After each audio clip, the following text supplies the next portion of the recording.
Hello, my name is Dr. Nicole Sokol, and I'm the founder of Head Into Healing, an online business devoted to supporting parents along the rollercoaster journey of parenting and the personal transformation it offers. Drawing together over 10 years of professional experience as a clinical psychologist, as well as countless on-the-job learnings as a mum, my mission is to offer parents the evidence-based information, practical tools, and support they need to show up as the confident, centered, and resilient parents they aspire to be. With that mission in mind, I'm here to answer some frequently asked questions about the topic of anxiety. I recently delivered a parent webinar on anxiety, and the large registration and attendance rates spoke to just how important this topic is. So if you're a parent wondering how best to support your child with anxiety, you are definitely not alone. My hope is that you walk away from today's Q&A session with a greater sense of confidence in how to support your child when anxiety comes to visit. I've also included below a link to download our free do's and don'ts guide for supporting your child with anxiety. It's a handy cheat sheet with practical strategies and scripts so that you can walk away feeling equipped to lead your kids through the anxiety-ridden moments. Make sure to grab your copy. But for now, let's introduce the topic of anxiety and then talk through some common questions parents have about this topic. So please bear in mind that our discussion today is general in nature and therefore is not a substitute for individualized psychological advice from a relevant mental health professional. While I am a trained and registered clinical psychologist, this video does not constitute psychological advice or therapy. The purpose of today's discussion is to offer some general ideas and concepts that may assist you on your parenting journey. Please make sure to seek out more tailored support as needed. So to kick off our discussion today, let's briefly touch on what anxiety actually is. So anxiety is a normal human emotion, and therefore it's super common. All emotions are messages, each with a particular theme. So the message of fear and anxiety is about a potential threat. So essentially, fear and anxiety are danger signals in our body. And this danger signal can manifest physically through a range of body sensations associated with the fight or flight response. So things like an increased heart rate, shakiness, sweating. Or anxiety can have cognitive manifestations, such as worry thoughts or images. Plus, it can manifest behaviorally through urges or actions. So something like avoidance. So anxiety will often tell us, don't do this, don't do that. I'm trying to keep us away from danger.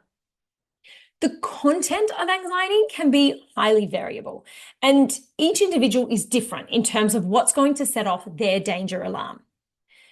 So as we introduce this topic of anxiety today, I want you to take a moment to reflect on when anxiety shows up in your household. When does anxiety show up for your child? And when does it show up for you? How do you know that anxiety is present? So what are the specific signs that you're noticing? It's almost like conducting a little anxiety audit in your mind. So as we introduce this topic, you might even want to pause the video to jot down some reflections about how anxiety is showing up in your household. And now that we've introduced the topic of anxiety, I want to briefly touch on our role as parents when our kids have big feelings, such as anxiety. In my work with parents, I often talk about being a compassionate leader, and that's the energy that I strive to bring to my own parenting. What I like about this term is that it summarizes our two main jobs as parents. The compassion part reminds us of the importance of making space for our children's feelings and offering empathy and validation. While the leadership part reminds us of the importance of remaining sturdy and grounded, maintaining perspective, offering a sense of safety and hope, and setting boundaries when needed in order to serve our child's best interests. When it comes to supporting our children through anxious moments, compassionate leadership balances the need for demonstrating understanding of how our child is feeling, while not getting sucked up in the anxiety vortex with them. And of course, this is trickier than it sounds. Emotions can be extremely contagious, and given how much we love our kids and hold responsibility for their well-being, it makes sense that our danger signals get set off when they're anxious or distressed. This is why the most crucial piece of parenting advice I can give you when trying to support your child with anxiety is doing the work on yourself first. This involves utilizing your own resourcing strategies to ground yourself, such as taking some slow belly breaths, offering yourself soothing and reassuring words, or feeling the sturdy ground beneath you.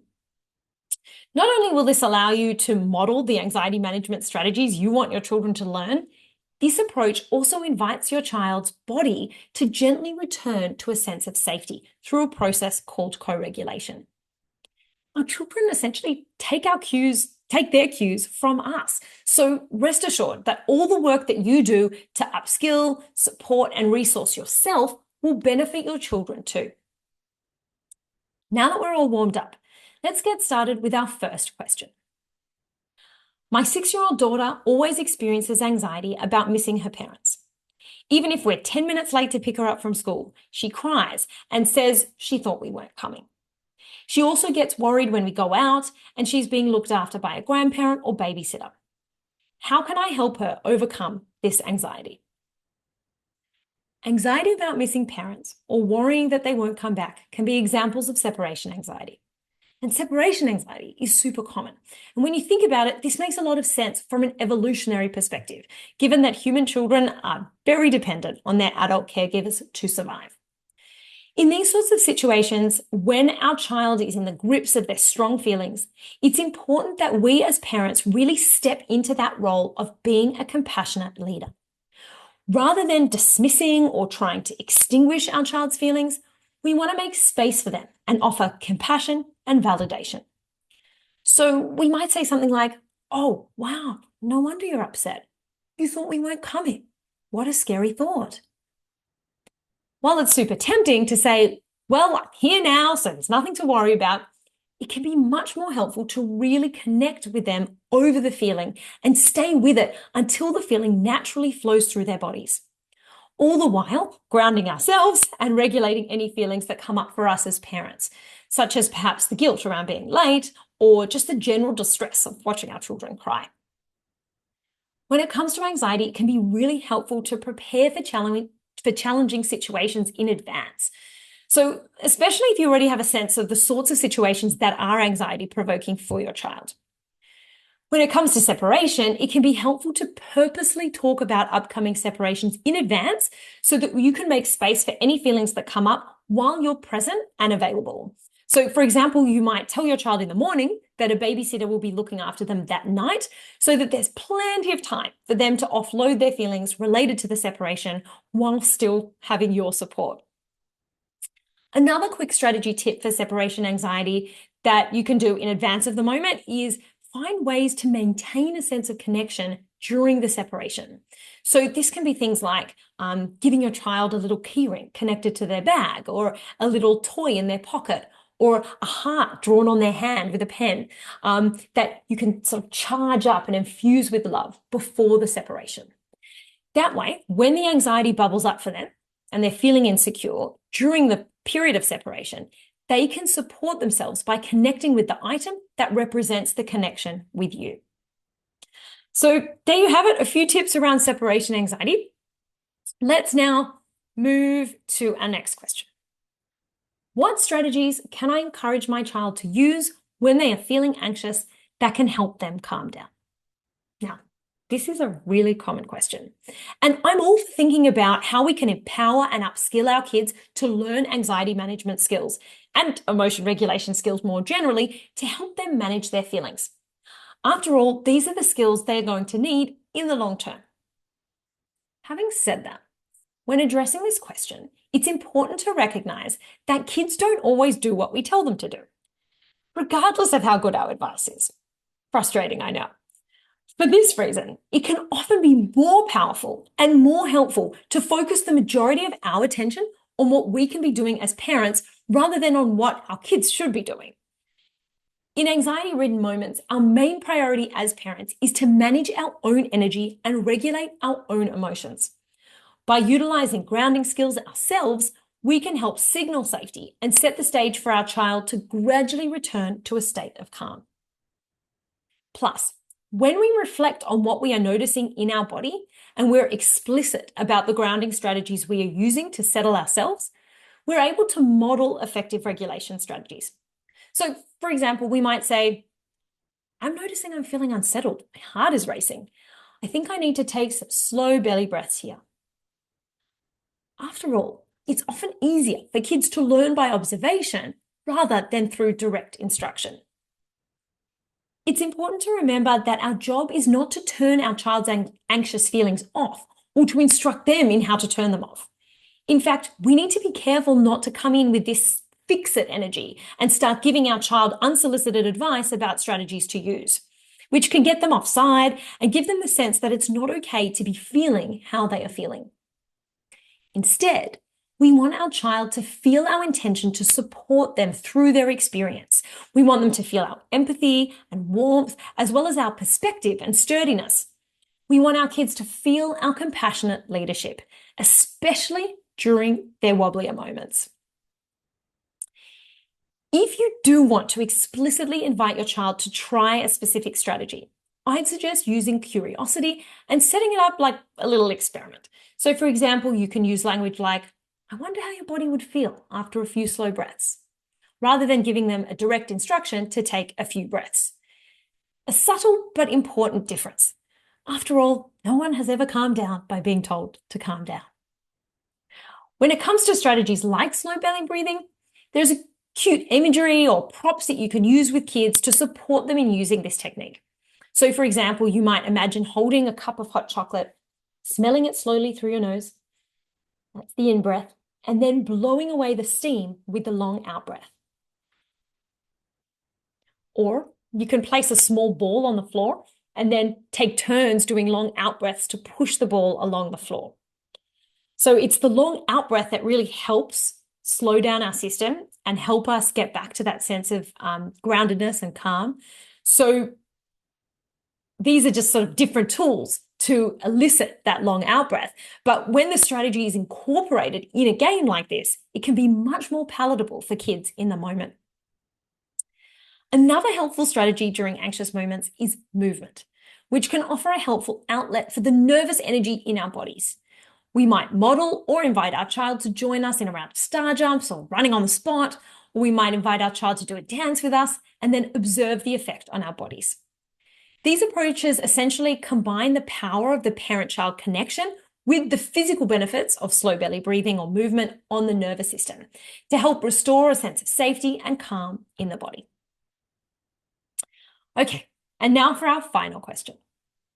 My son often says no to things, for example, a selected basketball team he was chosen for, using the excuse of not wanting to. I know he's capable, but suspect it's anxiety that's getting in his way. How can I help him overcome this? This is a great question, as many parents hear their child say, I don't want to, which could represent an actual preference, or it could be giving voice to an anxiety-driven urge to avoid.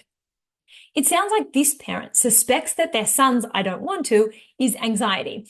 And it's that anxious part of them that's recommending avoidance as a way to minimize risk. And this is, of course, super common and basically an inherent part of the anxiety presentation. So in these situations, our language when talking about anxiety is really key. We want to help our children understand that there are different parts of them. We want to help them name their anxious part, which acts as a very dedicated safety monitor that is only interested in keeping them safe.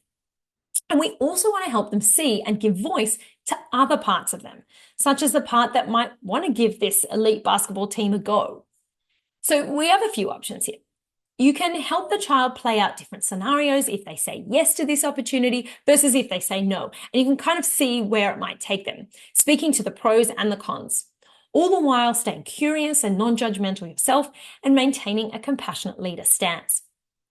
For example, if you say no to the opportunity, what emotions and challenges do you get to avoid? And really validating that. And what would you miss out on? The fun of playing basketball, building your basketball skills, practice doing hard things, meeting new people, etc. Then do the same thing for saying yes to the opportunity. What do you stand to gain? And also, what would be the possible worst case scenarios and how might you overcome them? If there is a pattern of wanting to say no to new things, also consider the pros and cons over time, rather than just regarding this particular basketball team decision. If we continue to listen to the anxious voice and avoid things over time, our world can get very small and we miss out on opportunities to build up our confidence, to try new things and overcome challenges. You can reflect on your own parts or similar experiences you have had in the past when your anxious part was hesitant, but another part wanted to give something a go. And this helps normalize the inner conflict between parts. Keep in mind that it's a delicate balance, and we don't want these conversations with our kids to come across as a sales pitch for doing new things, as that runs the risk of increasing their resistance and can result in them aligning even more with their anxious part. We want to make it clear that we understand the risks or their concerns and just help them be able to see the bigger picture and weigh up the pros and cons. Staying light ourselves and approaching the situation from a position of curiosity really, really helps with this. Having said that, depending on the particular child, their age, your relationship, there might be circumstances where we engage our compassionate leader part and set a loving limit. We might say something like, I hear that you don't want to and that you don't see the point in joining the basketball team. I can see that there are hesitations and I totally get that. They make sense to me. And this is one of those times where, as parents, we're going to insist that you go to the first training so that we can get a bit more information about it, see how you feel before we make any final decisions. Supporting children when they're caught up in the web of avoidance certainly can be tricky, but I hope that some of these ideas help guide some helpful approaches that you can take as a parent. I want to say a big thank you for joining today's Q&A about how to support your child with anxiety. I can appreciate just how hard it is to find the time in your busy parent schedules to listen in. Take a moment now just to pull out one little nugget of wisdom from this video that you can start implementing in your family. And don't forget to download our free do's and don'ts guide to supporting your child with anxiety using the link below. It's a concise cheat sheet filled with practical scripts and strategies. We'd also love if you could follow Head Into Healing on Instagram and Facebook so that you can grab a regular dose of tips, tricks, and parenting inspiration. If you want to learn more about Head Into Healing or have any other questions that you'd like us to address in future Q&A videos, please complete the contact form on our website, headintohealing.com. We'd love to hear from you. And in the meantime, thank you for listening and see you next time.